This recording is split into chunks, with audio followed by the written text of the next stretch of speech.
So my previous poems were funny, and I was going through my phone trying to delete space, and I have this one, and it's just I don't know. In this day and age, it's a really important poem, I guess, to me. And so this one's not funny at all, but you can laugh if you want, if you're into that. This one's called Thoughts. Okay. Thoughts. It all starts with a thought, as it impregnates the impregnable compartments of your inner mind. A thought, like an arrow dabbed in dead men's blood, piercing the fragile perimeter of your pumping heart. It all starts with a thought. Then the thought becomes an idea, easily confused for a thought. An idea is thought about. It is molded into something more than a fleeting suggestion that your synapses create, causing almost a lupine desire to scratch the idea like a flea. Then the thought becomes an idea. The idea morphs into a plan, settling on the tip of your tongue like a desperate tea awaiting the word titillating. It simmers as it gains mass and therefore shape, a parasitic plan oozing with options and choices. The idea morphs into a plan. Then the plan can diverge. The plan can either retreat into the id, forced by the ego. As you realize the stupidity of the perfect plan, you should love yourself. It's that simple, but you don't. Then the plan can diverge.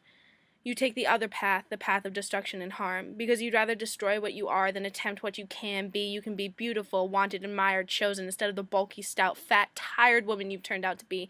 You take the other path. Then this path leads to those things. You are beautiful, complimented, wanted, sexually arousing, and hungry. Hungry to win, the tempestuous stomach acid clings to whatever food remains in your determined stomach, and like Switzerland, you watch, uninvolved. Then this path leads to those things, but you aren't happy. You can't be happy when you're hungry, but you can't be thin without eating.